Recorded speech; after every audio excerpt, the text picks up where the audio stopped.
오늘 요한복음 12장 20절에서 33절의 말씀을 가지고 주님은 영광에서 영광으로 라는 그런 제목으로 함께 은혜를 나누겠습니다. 성경에서 이 영광이라고 하는 내용과 짝을 이루는 단어가 바로 뭐냐면 믿음과 영광은 같이 짝을 이루어요. 우리가 믿음으로 살게 되면 하나님께 영광을 돌린다 이렇게 말하는 거죠. 그래서 우리 주님은 오늘 본문에도 그렇게 소개되고 있지 않습니까? 아버지 이름을 영광스럽게 하옵소서라고 이야기하니까 하늘에서 소리가 나서 하는 소리는 내가 이미 영광스럽게 하고 또 다시 영광스럽게 하리라. 여기서 제가 제목을 따온 거예요. 영광에서 영광으로. 우리에게는 이게 적용되는 말로서 믿음으로 믿음에 이거죠. 복음에는 하나님의 의가 나타나서 믿음으로 믿음에 이르게 하나니 오직 의인은 믿음으로 말미암아 살리라. 그래서 우리가 믿음으로 살게 되면 하나님이 기뻐하십니다. 그리고 하나님께서 영광 받으세요. 누가복음 2장에 보면 예수 그리스도의 탄생 이야기가 나오죠. 로마 황제 가이사 아우구스토가 모든 식민지 로마 영토뿐만 아니라 식민지 영토까지 다 포함해 가지고 모든 로마인들은 식민지까지 포함해서 자기 고향으로 호족하러 가라 그 명령을 내리니까 예수의 육신의 아버지 요셉이 나사렛에 살고 있었잖아요. 갈릴리 호수 밑에 있습니다. 요셉은요 이 다윗의 족속이에요. 다윗의 고향은 바로 베들레헴입니다. 그럼 나사렛에서 베들레헴까지 오는데 시간이 좀 걸리죠.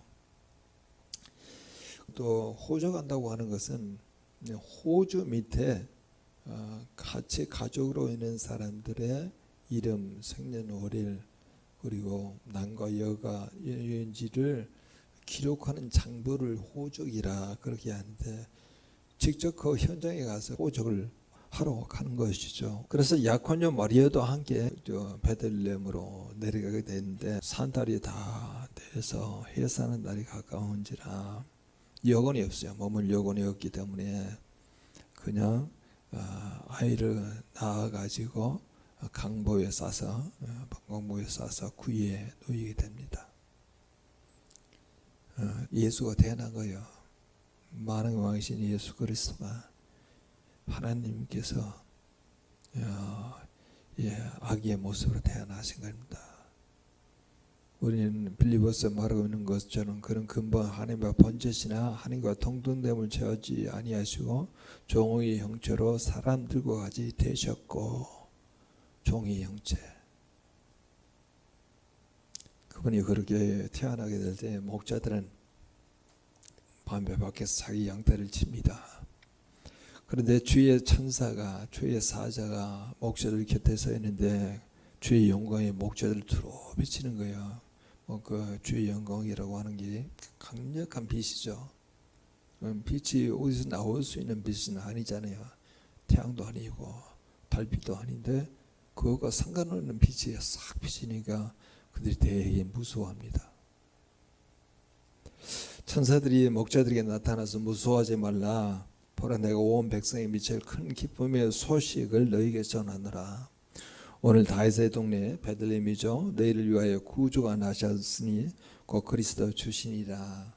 너희가 가서 강보에 쌓여 구유에 누워 있는 아기를 보니 이것이 너희에게 표적이니라. 갑자기 그런 천사의 음성을 들었는데 갑자기 수많은 천군이 천사들과 함께 하나님을 찬송합니다. 지극히 높은 곳은 하나님의 영광이요 땅에서는 기뻐하심을 입은 자들에게는 평화로다. 예수님은 영광 중에 태어나셨다는 거예요. 영광으로부터 시작하잖아요. 예수님 하나님의 보내심 받아서 영광 중에 태어나셨습니다. 예수님은 자라나면서도 하나님 아버지에 대한 절대적인 신뢰를 가졌어요. 믿음. 굉장히 믿음이 중요하거든요. 무엇에 대한 믿음이냐? 아버지 하나님에 대한 믿음이죠.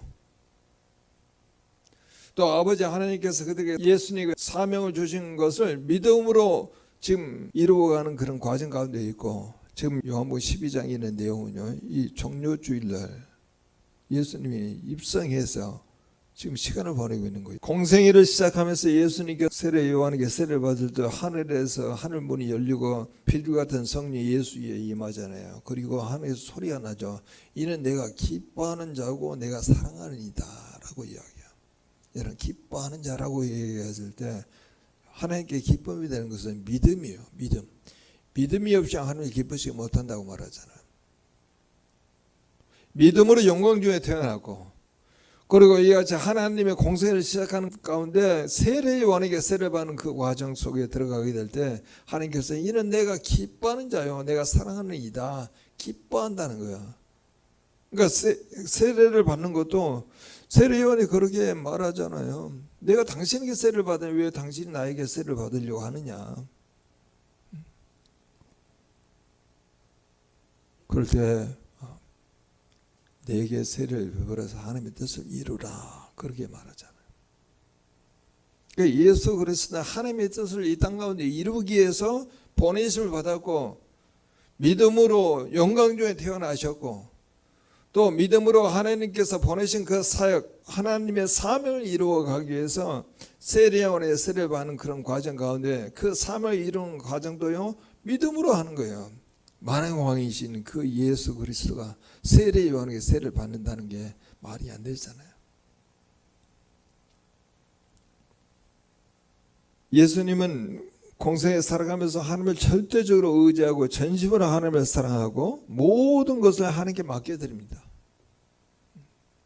전부 다 하나님께 다 위탁해요. 하나님께서 들려주신 대로 말하고 하나님께서 보여주신 대로 행하십니다. 자기 독단적으로 어떻게 하지 않아요. 자기 의지를 발현하지 않아요. 철저히 하나님께서 뭐로 말씀하시는 대로 그렇게 살아가시는 분이세요. 하나님을 더 알고자 하는 그런 마음 때문에 한적한 곳에 가서 기도할 때가 많습니다.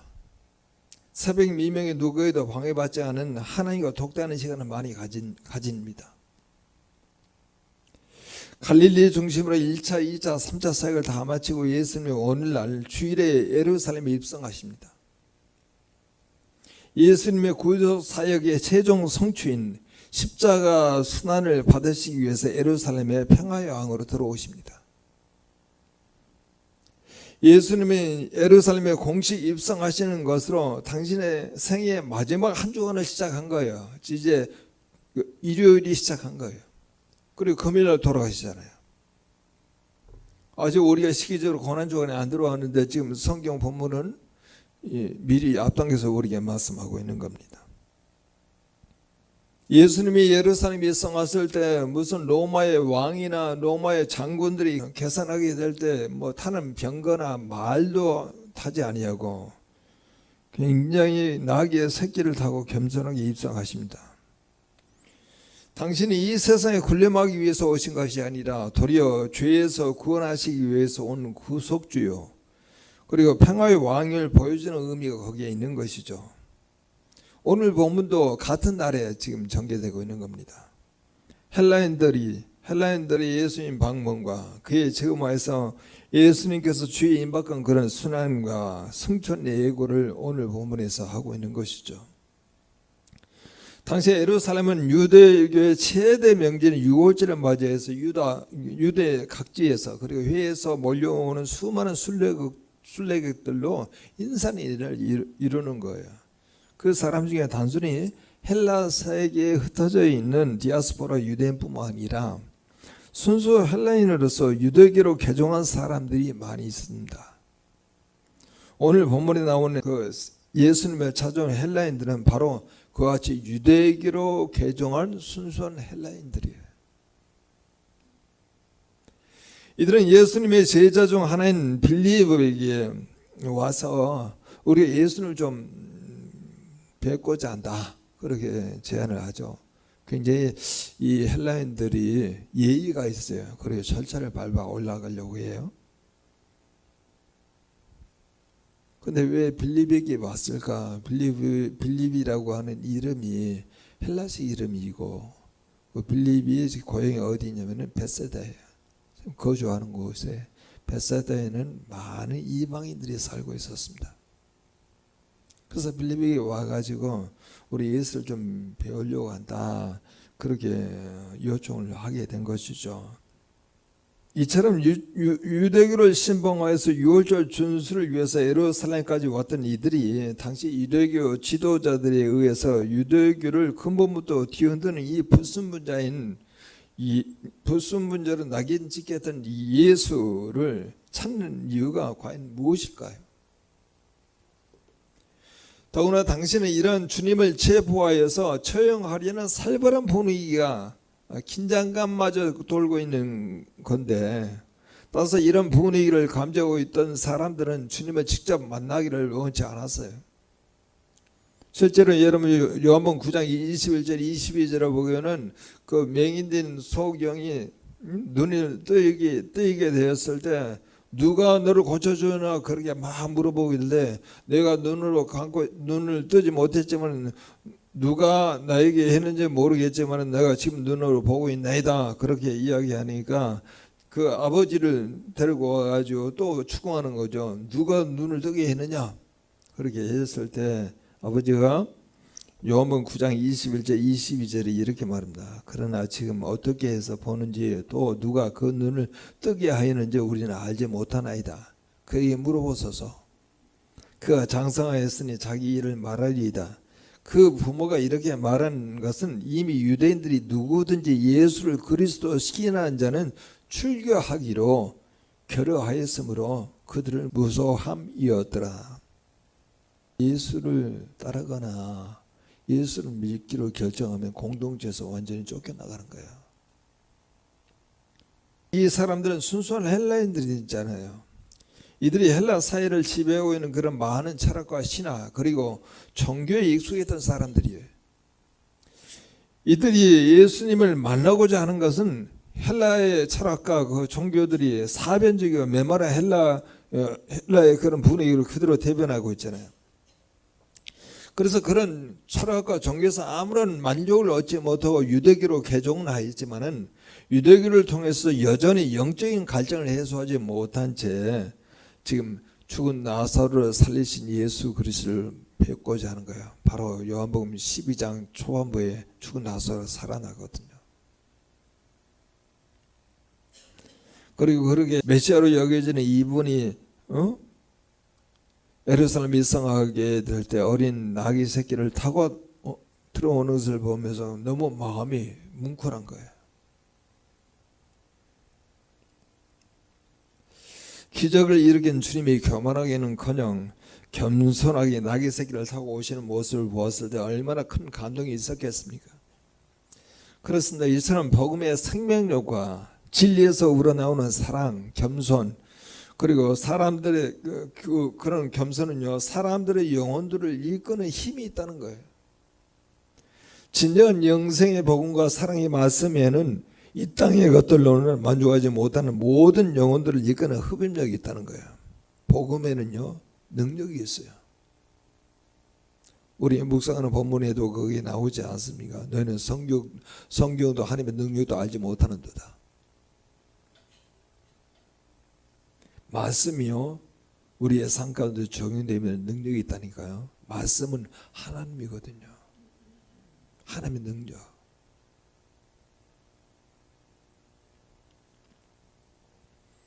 우리 이제 이 사실을 예수 그리스도가 부활하고 나타났을 때 제자들이 자기 직업의 세계로 들어가지 않습니까?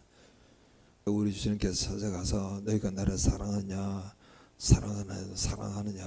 할 때니 우리가 사랑합니다 라고 고백하는 그런 과정을 통해서, 그러면 너희가 성령이 임할 때까지 예루살렘을 떠나지 말라 그렇게 이야기할 때 500명이 그렇게 이야기했어요. 그런데 그 중에 여러분 120명만 남아요.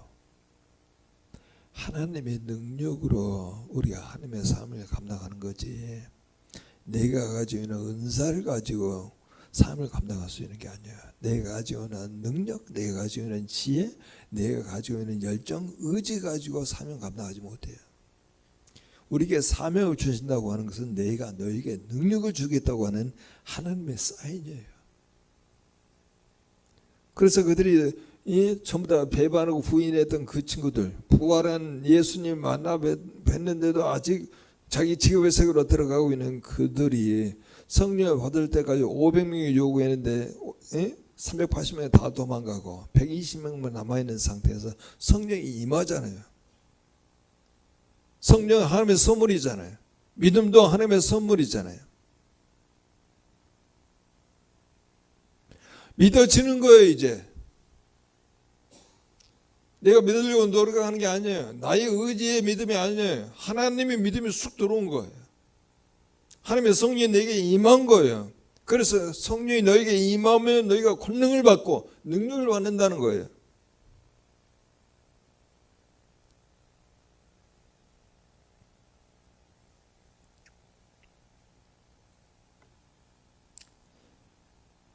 그래서 우리에게는 이 복음은 사랑도 능력도 그리고 겸손도 복음이 다 가지고 있기 때문에 복음으로 붙들려 내가 우리 전인교회 슬로건처럼 복음을 믿어 복음을 살아 복음이 되어가는 과정으로 가게 되면요, 영적으로 사람들이 내 쪽으로 다 이렇게 빨려 들어와요.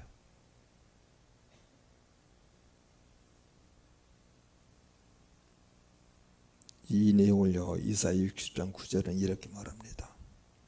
그 섬들이 나를 앙망하고 다시스의 배들이 먼저 이르되 먼 곳에서 내 자손과 그들의 은금을 아울러 싣고 와서 내 하나님 여호와의 이름에 드리려 하며 이스라엘 거룩한 이에게 드리려 하는 자들아, 이는 내가 너를 영화롭게 하였습니다. 믿음을 줘서 능력으로 영화롭게 하였다.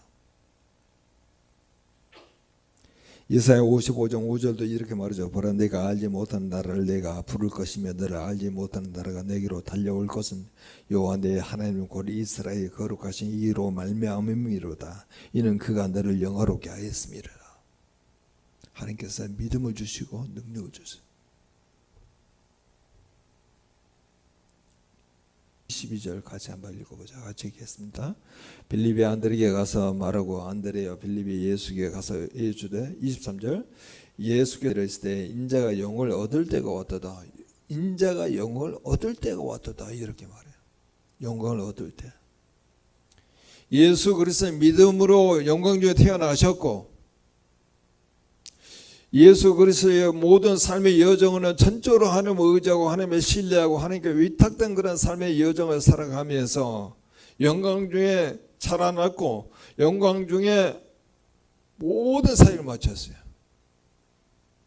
갈릴리 1차, 2차, 3차 사역 다 마치고 이제 지금 예루살렘 입성했잖아요. 그가 사역을 감당하는 그 모든 내용은요, 그가 전적으로 하나님을 의지했기 때문에 하나님께서 능력을 주셔서 귀신을 쫓아내고 모든 병진들을 치유하고 그리고 복음을 가르쳤잖아요. 복음이 하나님의 능력입니다. 십자가의 도가 모든 믿는 자에게 하나님의 능력이 됨이니라. 그런데 오늘 왜 이 헬라인들이 찾아왔을 때 인자가 영광을 얻을 때가 왔도다 이렇게 말했을까요?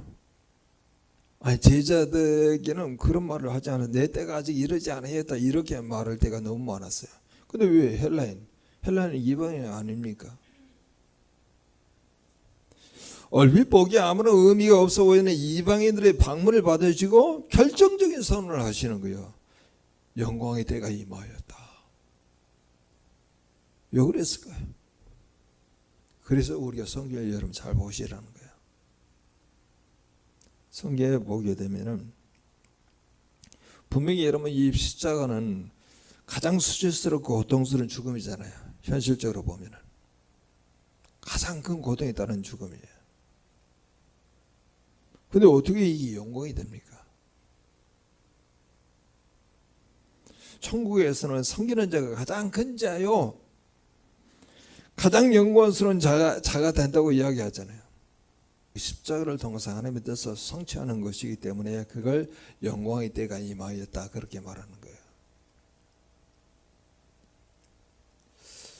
메시아에 대한 예언이 많이 기록되어 있는데 놀라운 것은 유대인들이 그토록 바라던 메시아를 가리게 유대인의 빛이라고 말하지 않고 오히려 이방인의 빛이라고 이야기합니다.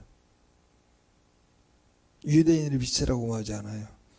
구약의 이야기 이사야 49장 6절에도 이렇게 나왔습니다. 내가 또 너를 이방인의 빛으로 삼아 나의 구원을 베풀어서 땅 끝까지 이르게 하리라. 그래서 헬라인들이 찾아왔을 때 그때서 말하는 거예요. 영광의 때가 임하였다. 여러분 아기 예수를 품에 안고 뭐라고 이야기하면 이방인을 비추는 빛이라 그렇게 말한 거예요. 그 위에 이 말을 하고 예수님께서 자꾸 영광의 때가 어떠다 하는 내용을요 계속 말씀하시게 됩니다. 그러면서 여러분 28절을 한번 보죠. 같이 한번 28절 같이 읽겠습니다. 아버지 이름을 영광스럽게 하오시고 이에 하늘에서 소리가 나서 이르되 내가 이미 영광스럽게 하였고 또 영광스럽게 하리라 하시니 아버지 이름을 영광스럽게 하옵소서. 더 적나라하게 표현하게 되면 이제 나의 십자가의 죽음으로 아버지 영광을 받으시옵소서 이 말이에요.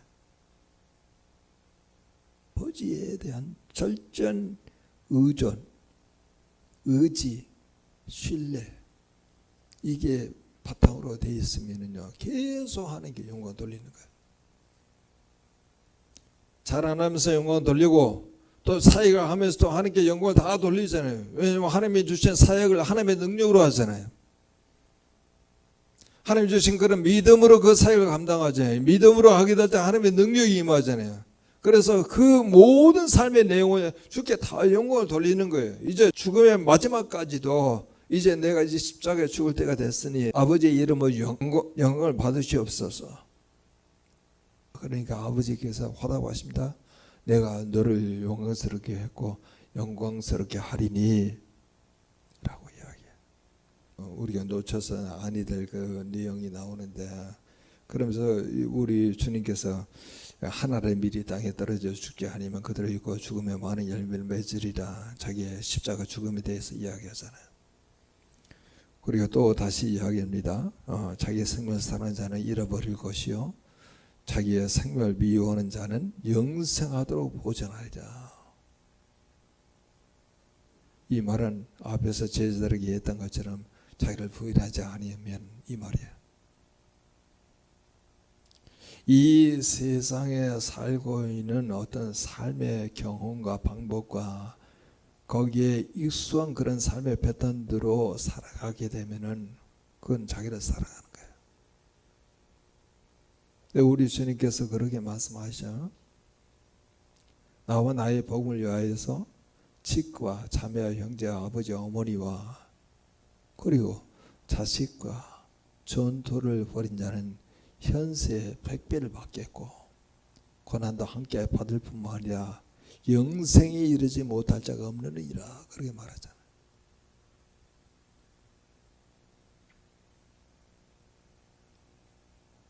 그래서 26절의 약속이 나온 겁니다. 여러분 26절 같이 한번 읽어보죠.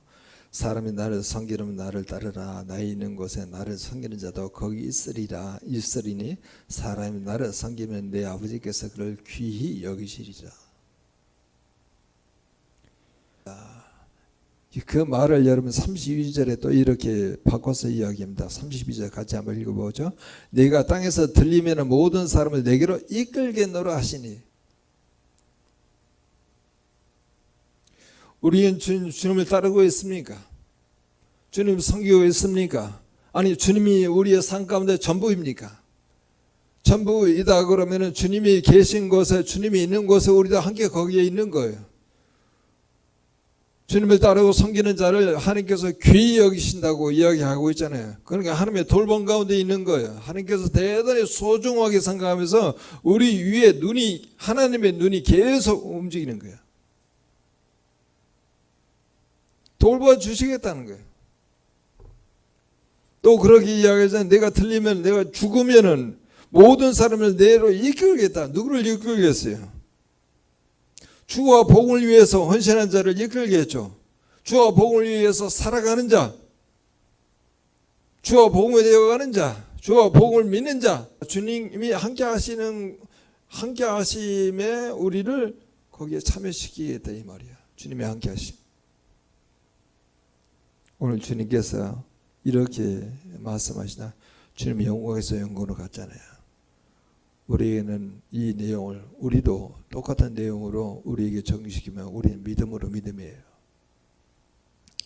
그래서 예수님은 하나님의 보내심을 받아서 영광 중에 이 땅에 태어나시고 모든 죄인을 십자가에 죽으심에 영광의 때를 준비하심으로 오늘날 믿어 따르는 자인 우리로 예수님과 함께하는 삶을 살게 하신다는 거야. 예수님과 함께하는 삶. 예수님과 함께하는 삶. 여러분이 어떤 환경 가운데 있다 하더라도 어떤 낙담될 수 있는 환경 가운데 있다 하더라도 여러분 굉장히 우울할 수 있는 스트레스 받을 수 있는 환경 가운데 있다 하더라도 이 진리는 변하지 않는다니까요. 우리를 하나님께서 예수님과 함께하는 삶을 살게 하신다는 거예요. 주님이 함께 하신다 하면 그보다 더 큰 축복이 어디 있겠어요. 그래서 우리가 함께 기도합니다. 우리 주님도 이같이 믿음으로 영광 중에 이 땅에 태어나시고 모든 죄인을 십자가에 죽으심으로 영광의 때를 준비하심으로 오늘 믿어 따르는 자인 우리로 예수님과 함께하는 그런 삶을 살게 하심을 믿고 우리 함께 이 같은 삶이 지속될 수 있도록 다 같이 통성으로 기도합니다.